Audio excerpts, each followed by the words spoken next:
Corporate వైద్యం ప్రజలను దోచుకునేదానికైనా? Corporate పేరిట పేదల రక్తం పీల్స్తున్నారా? పేదోడికి కార్పొరేట్ వైద్యం అప్పుల భారమేనా?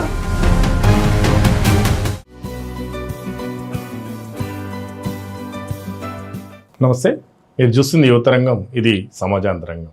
నేను మీ సిద్ధు గౌడ్. యువతరంగం టీవీ ఛానల్ని ఆదరిస్తున్న ప్రేక్షకులందరికీ ప్రత్యేకమైన ధన్యవాదాలు. మరింత మందితోటి సబ్స్క్రైబ్ చేయించగలరని మీ అందరికీ విన్నవిస్తూ మీ అభిప్రాయాన్ని కామెంట్ రూపంలో తెలియజేయండి.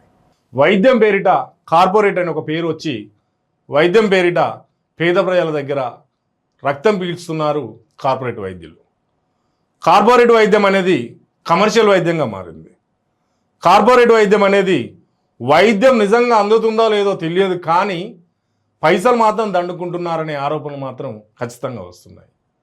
కార్పొరేట్ వైద్యంలో ఆ పేషెంట్ దగ్గర ఆ స్తోమత ఉందా లేదా, ఆర్థిక స్తోమత, కానీ నువ్వు ఈ ఆసుపత్రిలో చేరాలంటే, ఈ ఆసుపత్రిలో ఉండి నువ్వు ప్రాణం నిలబెట్టుకోవాలంటే ఇంత అమౌంట్ ఖచ్చితంగా కట్టాల్సిందే. ఈ మెట్లు ఎక్కుతున్నావంటేనే నీ మైండ్లో ఇన్ని డబ్బులు పెట్టుకొని ఇన్ని డబ్బులు నీ దగ్గర ఉంటేనే రండి అనే పరిస్థితుల్లో కార్పొరేట్ వైద్యం తయారైంది. నిజానికి కార్పొరేట్ వైద్యం ప్రజల ప్రాణాలను రక్షించడం కంటే ఎక్కువగా ప్రజల ప్రాణాలతో చెలగాటమాడుతున్నారనేటువంటి విమర్శలు చాలా ఎక్కువగా వినిపిస్తున్నాయి. వైద్యం అనేది సమాజ సేవ అనే కాకుండా సమాజంలో దోపిడీ అనే విధంగా తయారైందన్నటువంటి విమర్శలు కూడా వినిపిస్తున్నాయి. తెలంగాణలో 5,000 కార్పొరేట్ హాస్పిటల్ ఉన్నాయి. అందులో 60% హైదరాబాదే ఉన్నాయి. ఈ హైదరాబాద్ అడ్డగా కార్పొరేట్ వైద్యం అనేది, కార్పొరేట్ ఆసుపత్రులు దోపిడీ దోచుకుంటున్నారన్నటువంటి విమర్శలు చాలా మెండుగా వినిపిస్తున్నాయి. రోగి దగ్గర పైసలు ఉన్నాయా లేదా, రోగి ప్రాణాలు నిలబెట్టాలా లేదా, కాదు, రోగి దగ్గర పైసలు ఉంటేనే రండి, వచ్చినా మీ ప్రాణం నిలబడుతుందన్న భరోసా మేము ఇయ్యలేము, అన్ని రిస్కులకు సంబంధించి మీరు ఈ సంతకం పెడితేనే మేము మిమ్మల్ని చేర్పించుకుంటాము అనే ధోరణిలో ప్రైవేట్ ఆసుపత్రులు వ్యవహరిస్తున్నాయని చెప్పి విమర్శలు వినిపిస్తున్నాయి. మరి నిజానికి వీళ్ళు ప్రభుత్వ ఆసుపత్రికి వెళ్తే ప్రాణాలు నిలబడతాయిగా అంటే వీళ్ళ మైండ్ సెట్ కార్పొరేట్ హాస్పిటల్కి వెళ్తేనే మంచి సేవలు అందుతాయి, కార్పొరేట్ హాస్పిటల్కి వెళ్తేనే మెరుగైన సేవలు అందుతాయి, కార్పొరేట్ ఆసుపత్రికి పోతేనే తమ ప్రాణాలు నిలబడతాయి అన్నటువంటి ఒక మైండ్ సెట్ తోటి రోగులు ఆసుపత్రులకు వెళ్తున్నారు. ఆ ఆసుపత్రుల బిల్లులు కట్టలేక అప్పుల పాలవుతున్నారు. ఆ ఆసుపత్రుల బిల్లులు కట్టలేక, ఆ అప్పులను చెల్లించలేక, ఆ అప్పులకు వడ్డీలు చెల్లించలేక లాస్ట్కు వాళ్ళు కూడా ప్రాణాలు వదులుతున్నారు. ఎంత దయనీయమైన పరిస్థితి ఒక్కసారి చూడండి. కార్పొరేట్ వైద్యం అనేది పేదోడి గుండెల్లో ఎంత గుబులు పుట్టిస్తుందో ఒక్కసారి ఆలోచించండి. నిజానికి భారతదేశంలో ఒక సర్వే చేసిరు, ప్రైవేట్ ఆసుపత్రులు కార్పొరేట్ పేరిట ఎంత దోచుకుంటున్నారు, ప్రైవేట్ ఆసుపత్రుల్లో కార్పొరేట్ పేరిట ఉన్న ఆసుపత్రుల్లో ఎంతమంది సంవత్సరానికి జాయిన్ అవుతున్నారు, అసలు ప్రైవేట్ ఆసుపత్రులు నిజంగా మంచి సేవలు అందిస్తున్నాయా, లేకపోతే డబ్బు మాత్రమే దృష్టిలో పెట్టుకొని వాణిజ్యపరమైన సేవలు అందిస్తున్నాయా? ఇది కేంద్రం ఒక సర్వే చేపట్టింది ఇటీవల కాలంలో. ఆ కేంద్రం వెల్లడించినటువంటి సర్వేను కనుక చూసినట్లయితే అందరి గుండెల్లో గుబులు పుడుతుంది. ఒక ప్రైవేట్ ఆసుపత్రికి వెళ్తే 73,000 యావరేజ్గా చెల్లించాల్సి వస్తుంది. అదే వైద్యము ప్రభుత్వ ఆసుపత్రికి వెళ్తే 6,000 చెల్లించాల్సి వస్తుంది. అంటే చూడండి, 12 ఇంతలు పెరిగింది. ఇక్కడ 12 ఇంతలు పెరగడమే కాకుండా వాని ప్రాణం కూడా నిలబెడతారనే గ్యారంటీ కూడా లేదు. అసలు ఈ సర్వే కూడా ఇప్పుడు ఎందుకు వచ్చింది చర్చల్లో కనుక చూసినట్లయితే, ఇటీవల కాలంలో చండీగఢ్లోని ప్రబ్లీస్ కౌర్ అనేటువంటి ఒక యువ వైద్యురాలు ఒక ఆసుపత్రిలో జాయిన్ అయిన రోజే రిజైన్ చేసింది. ఆ రిజైన్ చేసినటువంటి విషయం సోషల్ మీడియాలో వైరల్ అయింది. అసలు ఆమె ఎందుకు రిజైన్ చేయాల్సి వచ్చిందంటే, ఒక కార్పొరేట్ హాస్పిటల్లో ఆమె పోయి వైద్యురాలుగా జాయిన్ అయింది.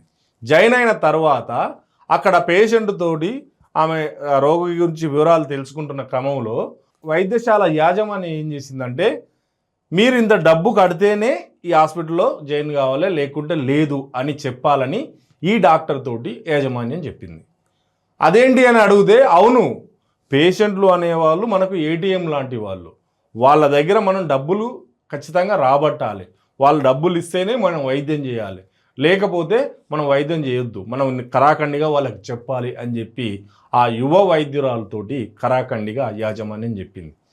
నేను ప్రాణాలు నిలబెట్టడానికి వచ్చిన ఇక్కడికి, కానీ ఇక్కడ మీరు డబ్బు కోసమే వైద్యం చేస్తున్నట్టుగా ఉన్నది, ఆ పేషెంట్ దగ్గర ఉన్నటువంటి డబ్బు ఆర్థిక స్తోమత ఏదైతే ఉందో దానికి తగ్గట్టుగా మనం ఛార్జెస్ ఇద్దాము అని చెప్పి ఆ యువ వైద్యురాలు యాజమాన్యంతో చెప్తే, లేదు నువ్వు వేరే హాస్పిటల్ చూసుకో, ఇక్కడ నువ్వు పని చేయాలంటే ఆ పేషెంట్ దగ్గర ఇంత డబ్బు తీసుకోవాల్సిందే అని చెప్పి హుకుం జారీ చేయడం జరిగింది.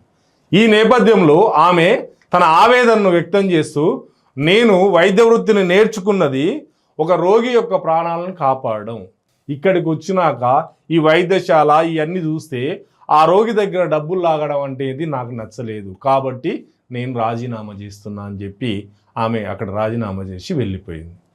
దీంతో కార్పొరేట్ దోపిడీ అనేది బయటపోయింది. దీంతో కేంద్రం ఒక సర్వే చేసింది, అసలు ఈ కార్పొరేట్ పేరిట రాష్ట్రాలు ఏ రాష్ట్రాలు ఎదురా దోసుకుంటున్నాయని చెప్పి సర్వే చేసింది.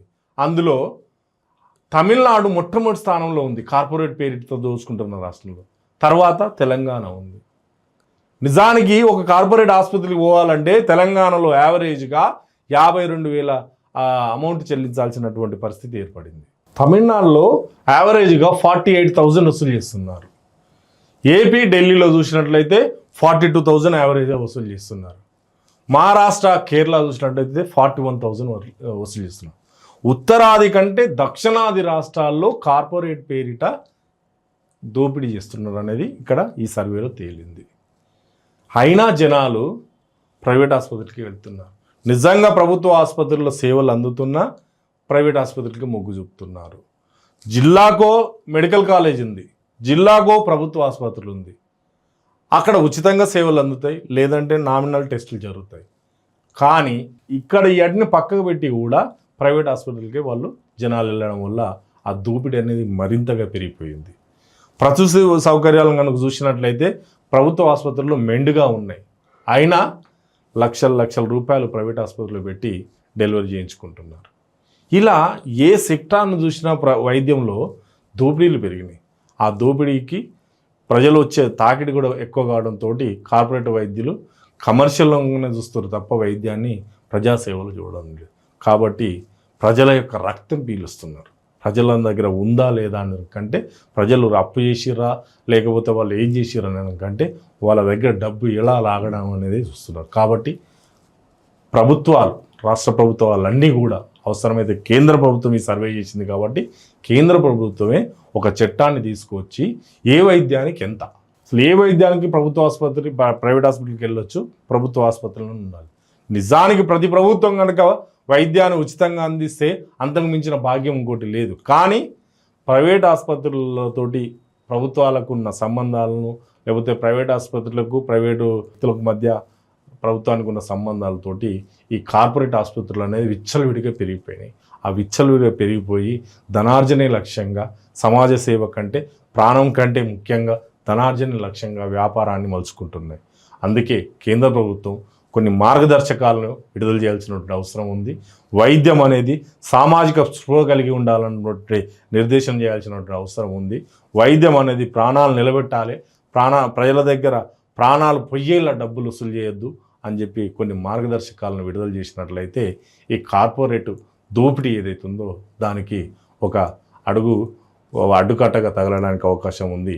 కాబట్టి కేంద్ర ప్రభుత్వం, ఇక్కడ రాష్ట్ర ప్రభుత్వాలు అన్నీ కూడా ఆ దిశగా ఆలోచన చేయాలని కోరుతూ ఇది ఈరోజు టాపిక్. మళ్ళీ ఇంకో టాపిక్తో కలుద్దాం. సెలవు, నమస్తే.